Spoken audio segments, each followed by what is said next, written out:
Good afternoon, keluarga Malaysia. I'm Azlani and you're watching Updates at Noon.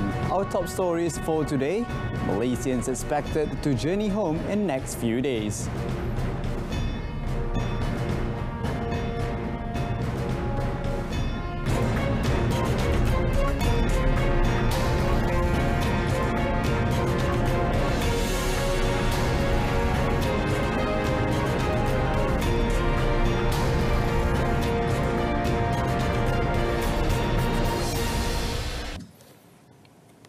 City folks are expected to begin returning to their homes in the upcoming days. As such, traffic on main highways throughout the country is projected to increase again. The Malaysia Royal Police (PDRM) urge all road users to maintain a patient and calm mindset before setting out for their journey. Bukit Aman Traffic Enforcement and Investigation Department JSPT Deputy Director ACP Muhammad Radi Abdul Rahman said this could contribute to reducing traffic congestion during these times. He also assured that the amount of personnel stationed is adequate to uphold smooth traffic flow. To avoid major congestion, police have advised the public to always be considerate to others and abide by traffic laws.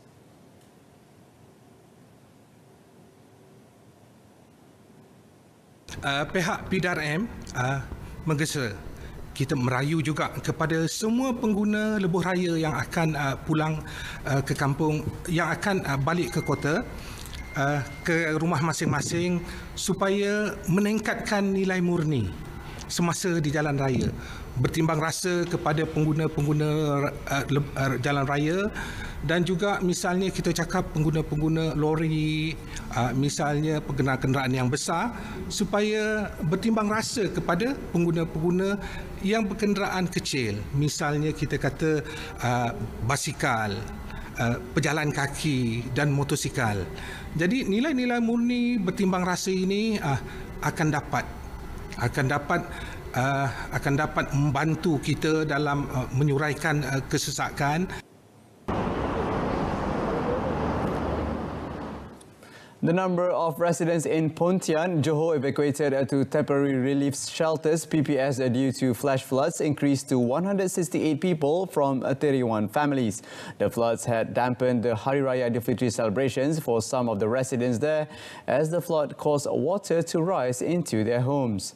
The Pontian District Disaster Management Committee Secretariat said 2 more PPS were opened, namely Sekolah Kebangsaan Sri Bunyan that housed 117 people and another 32 residents at SK Sri Bukit Panjang.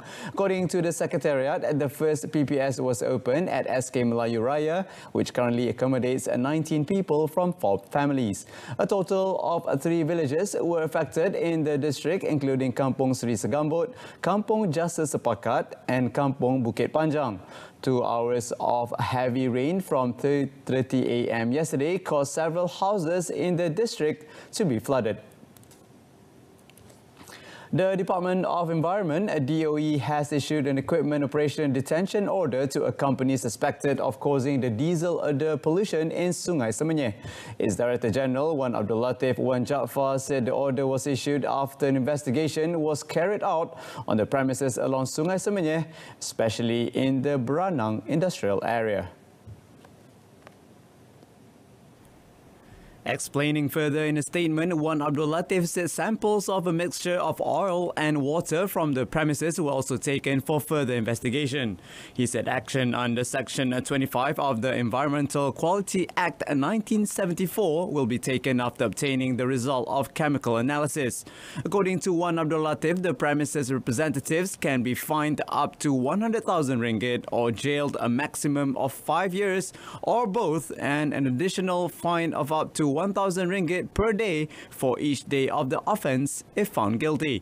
He also said the department will continue its investigation and inspection of all premises that have potential to cause pollution, and stern action will be taken against such premises. The Department of Environment recently received a complaint of diesel odor pollution along the river, and as a result, the Sungai Semenyih water treatment plant operation was suspended. Negotiations between telecommunications companies and Digital Nasional Berhad on a service agreement for the implementation of the country's 5G network are still ongoing. Communications and Multimedia Minister Tan Sri Anwar Musa said that so far, all companies are still in the process of negotiating the price or value of equity offered. According to Tan Sri Anwar, the companies were given until 30th June this year to finalize their participation. As such, he expressed hope that the telcos will expedite their respective agreements with DNB to speed up the implementation of the government-owned 5G network nationwide. The minister also said that any telecommunications companies that fail to finalize their participation by 30th June would be left behind in the progress, since the focus now is to ensure the implementation of the 5th generation technology. A total of 4,477 summonses were issued by Malacca Police within 5 days of Op Selamat 18 held in conjunction with Hari Raya Aidilfitri since 29th April.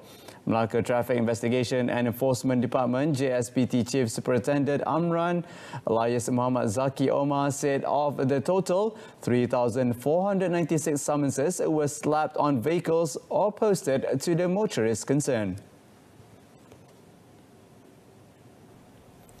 He said a total of 981 summonses were issued directly to traffic offenders as soon as violations were detected.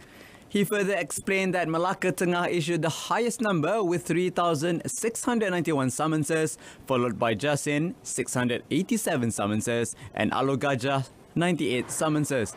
He said besides that, 340 road accident cases were recorded in the 5 days compared to 291 accidents for the same period of Op Selamat 15 during Aidilfitri in 2019.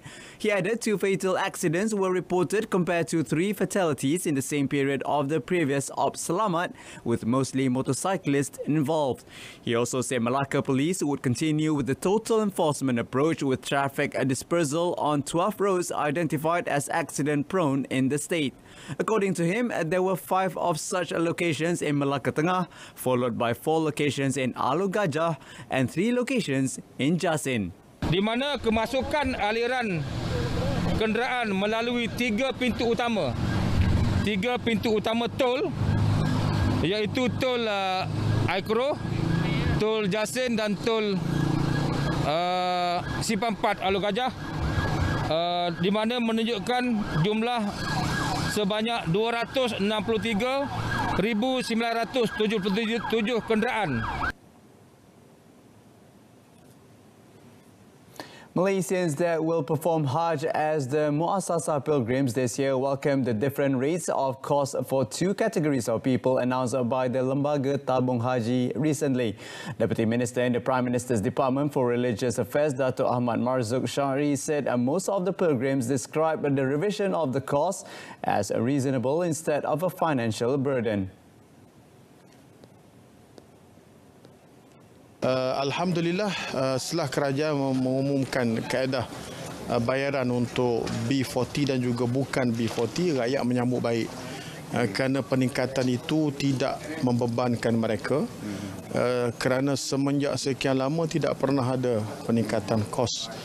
Dan peningkatan kos ini bukan satu perkara yang dalam kawalan kerajaan, ianya kerana bergantung kepada actual cost ataupun kos sebenar pengurusan ibadat haji di Tanah Suci. TH previously announced the cost to perform Hajj for the Muassasah pilgrims this year, with different rates for those in the B40 and non-B40 groups involving an increase of between 1,000 and 3,000 ringgit per person. The cost to perform Hajj for Muassasah pilgrims from the B40 group is now set at 10,980 ringgit per person, while for those from the non-B40 group, 12,980 ringgit per person. Why do we tell you stories? Relevant, New, efficient, accurate. reliable. We bring you extraordinary stories from around the world, from politicians, bankers, and even your favorite celebrities. This and many more on RTM's English News.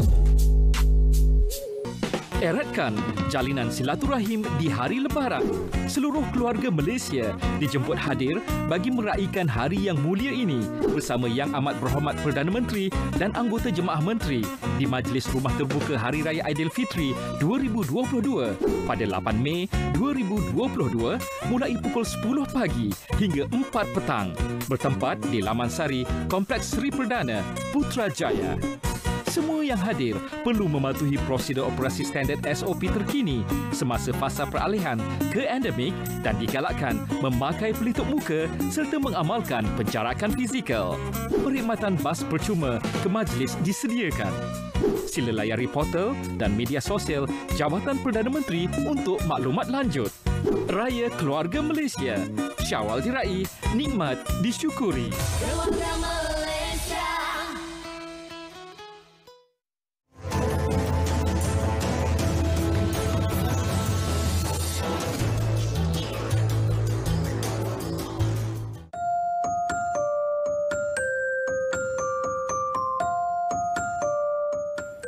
There has been a drastic increase in suicide cases as compared with previous years. According to PDRM, as of March this year, a total of 336 suicide cases were recorded. We can manage this issue if we are able to identify the symptoms of early depression. Don't go through it alone. Go and get help.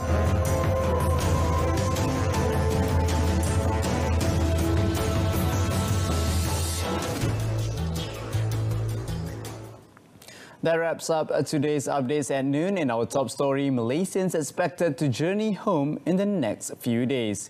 Tune in to News at 10 coming up at 10 p.m. tonight. You can also stream it with RTM Click's website and mobile app. Till then, I'm Azlani Adani. Thanks for watching. Goodbye for now.